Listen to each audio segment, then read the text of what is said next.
Hello everyone and welcome to another video. A bit weird because we've had like a 2-week break, even though I said there wasn't going to be a 2-week break. And as you can see, this is a race that I've come back, and the day after I've gone into this race. So this is like a 3-week break from GT Sports. And as you could probably tell by the fact that the RCZ is in second place. We're right, well, I say we're right behind Pattern. Pattern had 5/10 advantage there, but we're starting second, so it's all good. So this video is a little bit more of an update about what's going to happen, because obviously it's been a couple of weeks. The videos sort of didn't happen. I'll get through this step by step as we go through this grid. Now, what's going to happen after I've gone through this grid? We're going to just jump straight to lap number 7. Pretty standard nowadays that the first part of the race is all about fuel saving and everything else. Look, another RCZ. But fuel saving, tyre management and stuff like that. There's not a huge amount of action that happens. So that is what we're going to do. So as I say, I'm back off holiday from the GT Sport event at the Nürburgring 24 Hours. I hope you did watch that, the manufacturer final or the nations final. I see we jumped to lap 7 now, because it was pretty good, to be fair. In fact, it was probably, I've watched both the streams now. It's probably the best esports of racing stream I've ever watched. I mean, it's well up there. You know, the production was good. To say this is their first event, you know, it was good. You could definitely see it was good. So I'll get onto the rest of Germany in a second, but let's talk about the videos, because I said there was going to be videos and then they didn't appear. So what actually happened? Well, I finished all the videos the night before I went to Germany. In fact, it was about 2 AM. I did 9 that day or something crazy. So I finished all the videos before I left, and I started uploading them. And I was thinking, yes, this is going well. This is exactly what we wanted. Then you've got all these videos while I'm away. So I started uploading, travelled to Germany. We got to the room that I was staying in at night, connected to the Wi-Fi. Oh, look, only 4 got uploaded and the last one was on 6%. So I was like, what the hell's going on here? So I've come back from the cruise, and yeah, it appears my computer did a Windows update, restarted the computer, and obviously that stopped all the uploading, and because I didn't have remote access. Yeah, that didn't happen. So as I say, 4 got uploaded, all because of Windows updates. Really frustrating, as we were about to head into the pits after that lap. Oh no, we're not. We're doing another lap, sorry. Doing another lap, and then we're going to come into the pits. Obviously, I've got my maths right this time. I thought coming in on lap 7, coming in on lap 8. And you'll probably see Pattern struggling with tyres a little bit, especially in the middle sector. Obviously, that's the RCZ strength. The Lexus is more stronger on the straight, so up the hill, it gets a bit of a jump on us. So why aren't the other 3 videos released out of those 4? Because obviously one did happen, and that was for the live stream. Because when I saw it, I thought, right, I'll get that out first, and then I can sort the rest out. Well, then the day after I saw all that, the cruise company rang me up and was like, we're not going to Cadiz anymore, because that's where I was going to meet the ship, in Cadiz, which is South Spain. They're going to Vigo, which is North Spain, and they're going to get there a day earlier. Oh boy. So literally day after nations final, they booked the tickets for me to get to Vigo. Nations final, hopefully you saw that, and that wasn't the that was actually really good racing from me, in my mind, apart from the slight contact with Kimo or Skippy on one of the races, the second race restart obviously, but that I'll explain that in that video. Straight after that event, I literally then had to go straight to Frankfurt Airport. So this was 2 AM at this point, straight to Frankfurt Airport, which we got there at 5 in the morning. I checked into a hotel, had a shower and checked out at 6 AM. Quickest hotel stay I've ever been in. Fortunately, I didn't have to pay. It's about 70 quid. And then fly all the way to Vigo. So at that point, I then didn't have any data for the to look at YouTube to get the rest sorted out. Because obviously I'm on a cruise ship, I'm in the middle of the ocean. Wi-Fi is ridiculously expensive. It's like 25 quid a day. So I'm not really going to pay that. Obviously, I don't earn that much from YouTube. It's like 60 quid every 4, 5, 6 months, and I don't do it for the money, obviously, otherwise it'd be the worst paying job in history. As you see, we just come out now right behind Pattern, so I overfilled slightly. I really wish I didn't, because I think I could have maybe made it, but even so, this is where the battling begins in this race. And then you can see by the fuel, by the way, Pattern's put a little bit more in than me, but the Lexus uses more fuel, so I know he's going to have to fuel save. I did see that. and you're going to watch him go defensive here. So he goes to the left and then comes back to the right, and I brake a little bit early there. But if you look now, Patham's just going to accelerate, and he's just going to click that dark green AstroTurf on the right. Very, very risky as we continue on up the hill. This middle sector is obviously where the Peugeot strong. Very hard to overtake. And what I noticed with Patham is that he was going quite wide here. So this is where I was sort of thinking I could make my move a little bit. And as you see as well, I've not really mentioned it yet, the barriers are here now for Interlagos. It doesn't really affect the BOP test too much, which I'll get onto. It affects it a little bit, but not too much. I think the barriers are perfect here. Perfect placements. It's a really good job, Polyphony, for that. So going back to the videos, that obviously I was in the middle of the sea, so I couldn't do that. So I've come back, did this race, and thought, hey, let's do an update and let's talk about these videos. So the videos are going to start coming out from this point. So tomorrow you'll get some test season 24. The remaining Project Cars 2. Then we've got the pre-season stuff that I did. Obviously this is the last pre-season race in the Manufacturers Cup. I could only do 3, but fortunately I'm in the top 2, so if there is a top 24 superstars at any point, I will be in that, of course. And yeah, we've got the official season coming up. So obviously that was meant to start at the start, right at the start of June. There's now a bit of a delay, so it's kind of nice that we've got these lots of videos of races leading up to the start of the official FIA season, so you get to watch them racing up to that point, because there's not going to be a huge amount of racing before then, because the daily races are a bit sketchy in terms of, you know, your driver rating. You've got to be really careful. Obviously if you have one bad race, I'd then come out and not do them and wait then till the FIA. It's very risky now. When you're top DR, you don't really want to risk a daily race. It's a bit annoying really, because you can't. I wish there was a race there where you could just race and not have an impact on DR. Obviously you can do lobby racing and stuff, but just a matchmaking system where you can have a fun race irrespective of DR. Kind of nice really. So I did learn a few things while I was in Germany, of course. So there's a new tyre model. If you watch the stream, you will have heard them talk about that. Ooh, we just see Patton there get a bit loose. I know his tyre's going to start coming away from him a little bit as we get really close, but obviously he's going to have to run up the hill here. I can't really make a move there. So coming through here, accelerate out, look at the Lexus just start accelerating away there.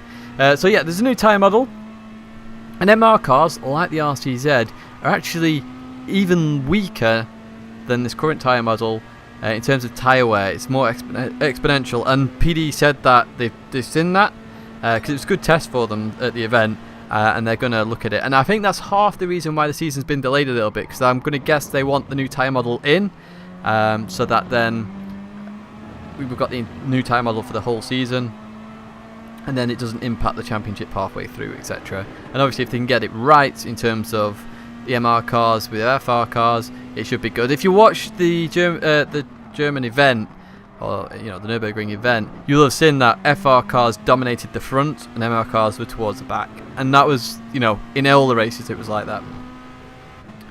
It was obvious that they went all out in Germany as well, by the way, but hopefully next time they don't put everything on one qualifying session. But I'll get onto that in the vlog, because there is going to be a vlog, a Nürburgring 24-hour vlog of the event.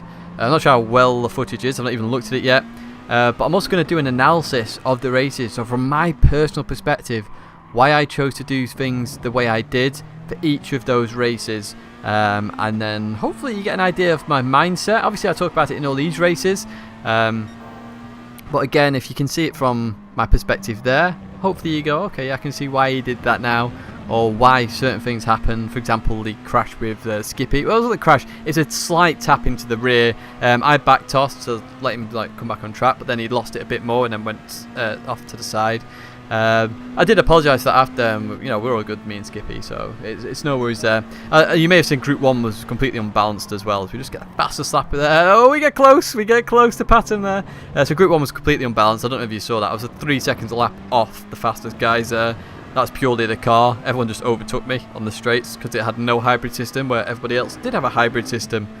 So yeah, fun and games there. But even so, it's good to meet fellow GT players, those that are watching. Hello. It's good to meet you. It's a good laugh, and you know, everyone was really friendly. So if you do get invited to one of these events, make sure you go, because it's good fun. Tony look after you. Like, bear in mind, I took €100. I spent like 5 because they pay for everything, and it's like first class meals and stuff. Oh, it's good. We got grandstand seats, and you could go on the grid as well. And in fact, we could go on parts of the grid. Unfortunately, I was doing an interview at the time, but we could go on parts of the grid where, you know, even other people weren't allowed to go. It was incredible. We could see that from the grandstand. So honestly, if you get a chance to go, because it's awesome. So I talked about the new tyre model, the BOP test. Obviously, this is a bit awkward now because I wasn't expecting a new tyre model within the first year, and it sort of affects every single car, especially from what I tested the McLaren, because I drove the McLaren quite a lot. I drove the Lamborghini, of course, as well, and it does affect the cars in a massive way, which means the whole test really has to be redone. Now, I'm not sure what to do. I'm not sure when this new tyre model's coming in. As I say, I expect it to come in the next 2 weeks.